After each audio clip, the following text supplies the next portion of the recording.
Como cada martes, saludamos a nuestra invitada. Ella es portavoz de la Asociación para la Defensa de las Pensiones Públicas, Carmia Cupere. Buenos días. Hola, muy buenos días. ¿Cómo te encuentras? Bien, bastante bien. Bueno, sí. Empezamos aquí la tertulia audible, digamos, ¿no? Porque ya llevamos un rato nosotras hablando de lo que no sale en directo. No saben ustedes lo que se pierde.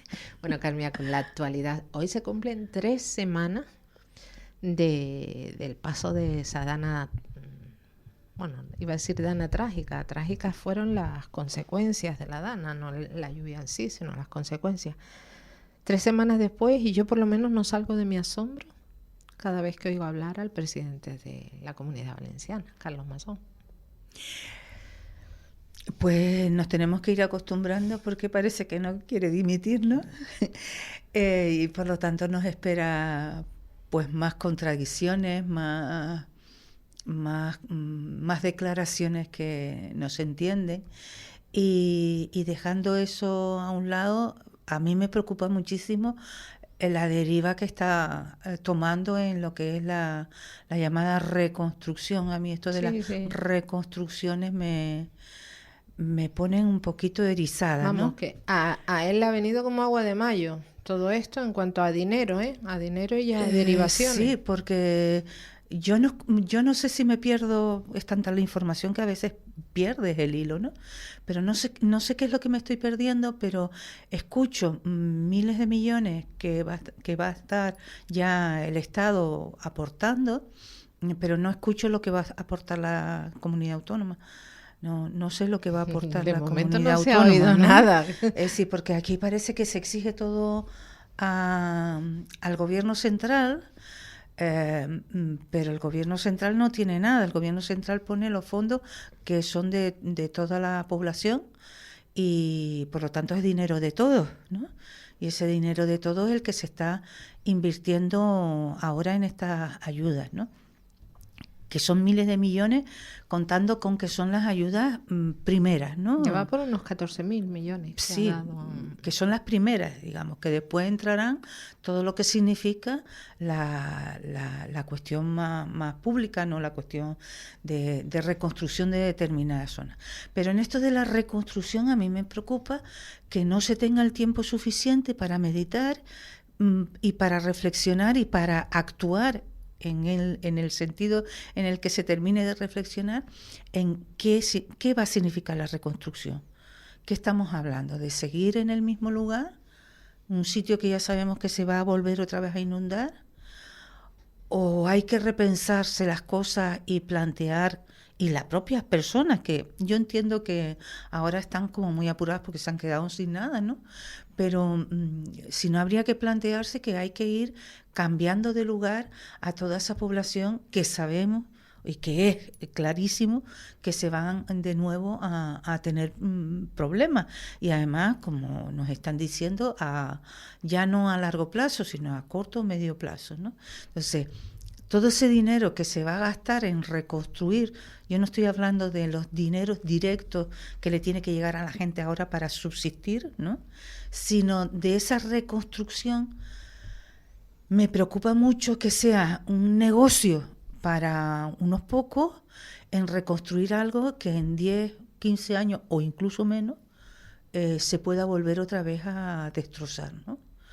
Y eso sí me preocupa que las reconstrucciones, igual que me preocupó la de La Palma y me sigue preocupando, de que esa reconstrucción no sirva para realmente, por un lado, satisfacer las necesidades de la propia población y buscar nuevas formas de vida o nuevas formas de estar y que no sean siempre lo mismo, que es la destrucción de nuestros espacios medioambientales y el buscar el dinero fácil y rápido, ¿no?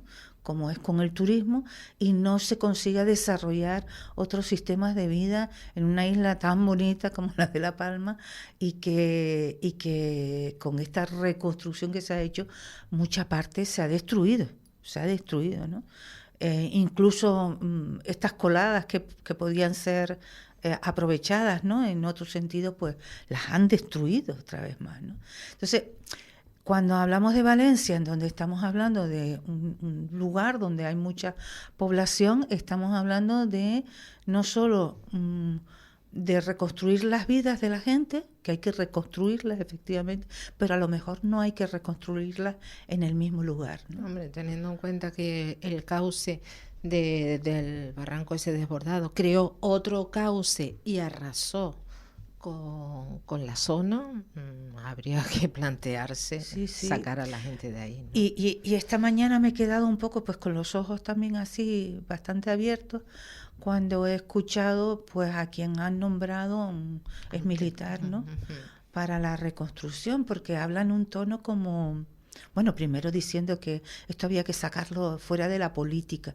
Yo no entiendo esto, es decir, cómo se confunde lo que es la política. Qué miedo, ¿no? Un militar hablando de sacar las cosas fuera de la política. Sí, porque además se confunde, ¿no? Y creo que se está confundiendo demasiado esto de decir la política es lo mismo que el enfrentamiento partidario. No, no es lo mismo. Y las cosas hay que hacerlas con política. Claro, política es todo, yo siempre digo. La política medioambiental es la política medioambiental. Y el precio del pan es política. Y el precio del pan es política. Y cómo se distribuyen los recursos también, porque son recursos públicos, ¿no? Y ahora todo el mundo pide, todo el mundo tal. Pero bueno, habrá unas necesidades mayores que las otras, ¿no? Y todo el mundo está hablando de cómo reconstruir los negocios, pero bueno, a lo mejor hay negocios que no hay que reconstruirlos ahí, a lo mejor hay que hacerlos en otros lados y además a lo mejor hay que cambiarlos, ¿no? Hay que tener rapidez para reconstruir las vidas de las personas, pero también hay que tener paciencia y reflexión para ver dónde se reconstruyen, vuelvo a repetir. Y no sé, no le conozco, no tengo referencias, pero no sé si esto se tiene que plantear como si fuera una catástrofe de guerra, porque no lo es una catástrofe medioambiental. Y por lo tanto, para catástrofes medioambientales hay que poner a técnicos medioambientales, hay que poner a arquitectos y arquitectas que tengan en cuenta el medio ambiente, hay que poner a personas especializadas en lo que es la reconstrucción de una ciudad o de pueblos acorde con el medio ambiente y no para construir puentes militares, no lo sé, no quiero tampoco... No, tal vez el nombramiento de hoy lo tenía que haber hecho un día después de la tragedia, quizás y para, no tener para, a la incompetente que tenía al pero bueno, ya estaba la UME, ¿no? La UME que tanto han criticado, pero ya estaba ahí. Afortunadamente, incluso antes de lo que uno piensa, ya estaban ellos actuando. Carmiaco, quería hablar de otro tema. Llevo días dándole vuelta a la cabeza varias entrevistas al respecto. La pobreza en Canarias sigue aumentando. Las distintas ONG que trabajan, colaboran con las familias en situación de adversidad económica derivadas de los ayuntamientos se han quedado sin recursos, prácticamente no tienen alimentos, muchas de ellas en Santa Cruz, y 1 millón de euros en alumbrado de Navidad. Bueno, es necesario. Ni es necesario y tampoco es necesario un montón de cosas que están haciendo ayuntamientos, cabildos y el propio gobierno autónomo. No, hay un montón de cosas que no son necesarias y no se está atendiendo al problema real y se están echando balones fuera y se están hablando de otras cosas para precisamente no hablar de un tema que es endémico, por decirlo de alguna forma ya, es estructural y que va a más, no va a menos, va a más. Tenemos en Canarias un 36% de pobreza severa. Se sabe que la pobreza se hereda, o sea, dentro de un par de años que vamos a tener en Canarias si no se ponen medidas. Y las medidas que se ponen, como leí yo, para entretener, para abstraer. La gente no necesita entretenerse ni abstraerse, necesita comer. Hay unas políticas que están como muy imperantes últimamente, que es la de el ocio. Pero yo considero que efectivamente de eso además vive también bastante gente y tal, pero pienso que es una forma también tanta actividad, pienso que es una forma también de tener a la gente sin pensar en el día de mañana o en lo que le va a ocurrir dentro de 2 o 3 horas, ¿no?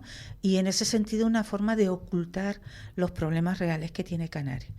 Porque es más fácil, es decir, mucha gente dice, ay, no me estés hablando de tanto problema, déjame vivir, ¿no?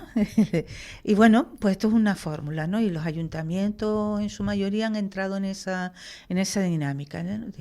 Muchísimas actividades de ocio, culturales y tal, que ya digo, que están muy bien, pero que los están utilizando fundamentalmente para tenernos un poquito en ese estado de amnesia, en donde vivimos el momento, pero no estamos mirando a quienes tenemos a los lados y a quienes tenemos a lo mejor tirado en una acera pidiendo limosna, ¿no? Y lo estamos viendo cada día más, la gente sin hogar en las calles, pues cada día más, o lo que es peor, la gente sin hogar oculta, que es la que no vemos ni siquiera en las calles, pero que están ahí y que por vergüenza se ocultan, ¿no?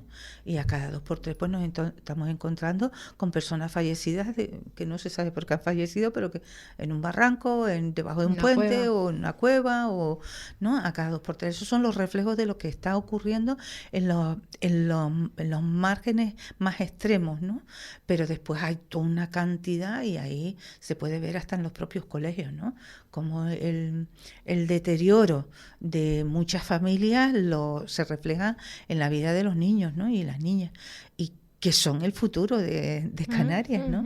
Y estamos viendo que con los datos en la mano, y los datos siempre nos dicen que hay una parte oculta, que no están los datos, pero con los datos en la mano nos están diciendo que esto está siendo muy grave, ¿no? Y bueno, yo siempre repito el tema de las pensiones, es decir, que los datos nos demuestran de que la mayoría de las personas pensionistas están bajo el umbral de la pobreza. Entonces tenemos a la mayoría de las personas de más de 65 años bajo el umbral de la pobreza.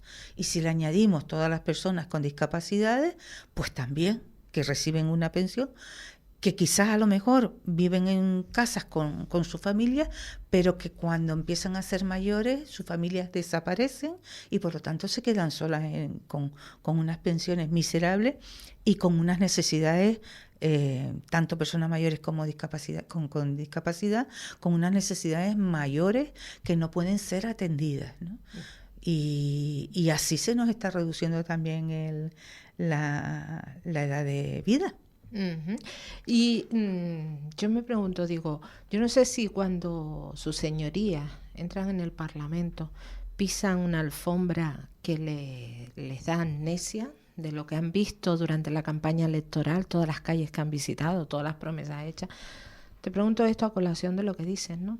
Están rascando ahí mes tras mes, los lunes al sol en Santa Cruz pidiendo pensiones dignas, mandando cartas, ya no se sabe ni cuántas veces, a la consejera para que atienda algo que por ley se aprobó en el Parlamento de Canarias, y sin embargo ellos se suben las dietas sin ponérseles la cara colorada, se suben los sueldos, hablan de la carestía de la vida, pero parece que tuvieran amnesia de lo que hay por fuera de la puerta del Parlamento.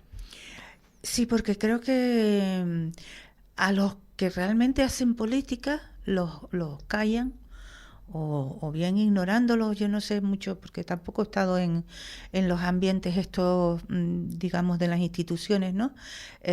Pero sí sé que hay gente que lo ha pasado muy mal, ¿no? Porque les ningunean, les acallan incluso dentro de sus mismos partidos, ¿no? Y no les dejan hacer, ¿no?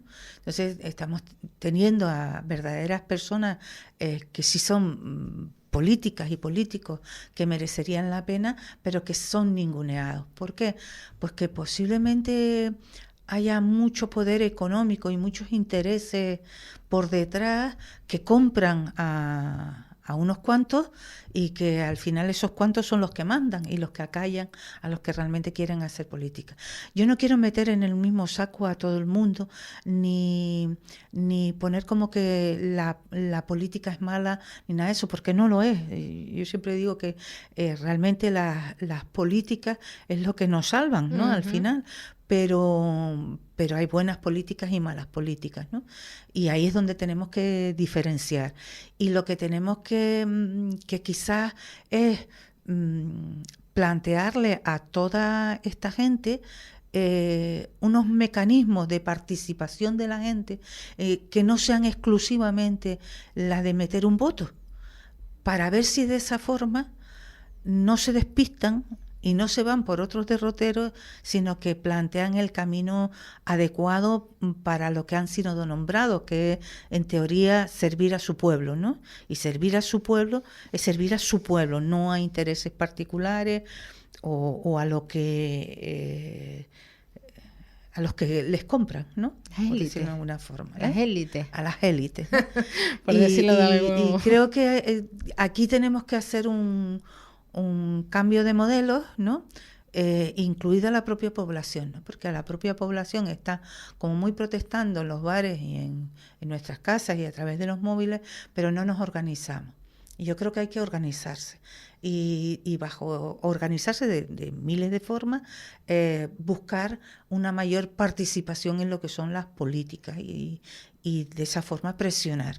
Pero si nos quedamos en casa o en el comentario simple de una red, pues ahí lo que vamos a estar simplemente provocando enfrentamientos de odio, pero no realmente un cambio. La desafección de la política, ¿no? Sí. Habría que involucrarse más grupos de presión, que para eso están también, están recogidos como legítimos dentro de la Constitución, o sea que no pasa nada.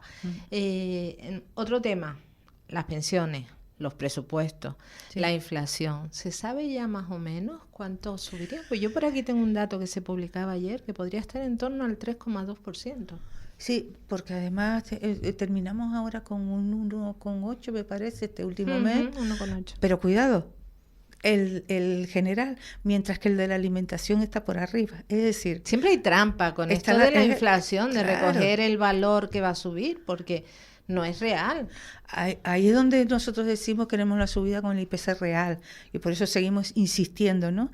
Porque este IPC que se nos plantea, primero porque es el medio, segundo porque nos quitó la paga de enero, que era un poquito la correctora de lo que había sucedido el año anterior, y podíamos ponernos otra vez de nuevo al frente de un nuevo año, pero ya recuperando algo. Eso se nos quitó, con lo cual cada año vamos perdiendo, porque no existe esa paga compensatoria. Y en el caso del IPC medio, que tiene en cuenta esa media, pero claro, ¿con qué datos? Con todo. Y ahí a mí me meten productos que yo nunca utilizo, ni tú, ni sino unos cuantos, y que son de mucho valor, ¿no? Y no tiene la proporción adecuada a aquellos productos que realmente sí consumimos la gran mayoría, que son los de alimentación, que son los de vestido, transporte, ¿no? Que esos deberían de tener un peso mayor, puesto que su consumo es mayor. Y después el IPC tiene una cosa curiosísima, y es que se halla en función no solo de los precios, sino del consumo. Entonces, si tú tienes menos dinero y consumes menos, la inflación baja. Claro, porque estás consumiendo menos, pero los precios no bajan. Y esa es la gran trampa. Entonces, un IPC real tendría que ir en función, o sea, una subida tendría que ir en función de la subida de los precios, ¿no? Pero no en si yo consumo más o consumo menos. Ya sabemos que esto del mercado, ¿no? Pero las fluctuaciones del mercado. Sí, porque antes se decía que el mercado se regulaba, y se regulaba eso con el consumo y el precio, pero ahora no es verdad. El mercado no se regula. El mercado no se autorregula. El mercado sigue subiendo los precios en función de otros intereses. Claro, lo que se regula es el bolsillo de uno. Porque yo no he visto que porque hayamos consumido menos aceite, el precio del aceite haya bajado. No, todo lo contrario. Se ha mantenido. Por lo tanto, no tiene ya nada que ver los precios. Bueno, no tiene nada que ver, algo tiene que ver, pero no tiene que ver en su... Y en ese sentido, lo que se está produciendo es ese menor consumo en las personas, puesto que ni los salarios ni las pensiones suben.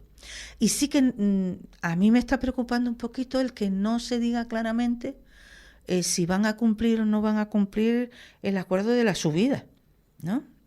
Esperemos que sí, pero únicamente estoy escuchando con respecto a los presupuestos el tema de si se le bonifica los impuestos a las hidroeléctricas, que esto ya es un disparate, ¿no? O sea, se bonifica. No, oiga, pero si usted tiene un montón de beneficios, usted paga en función de los beneficios que tiene. Y al mismo tiempo tiene que descarbonizarse. A las élites.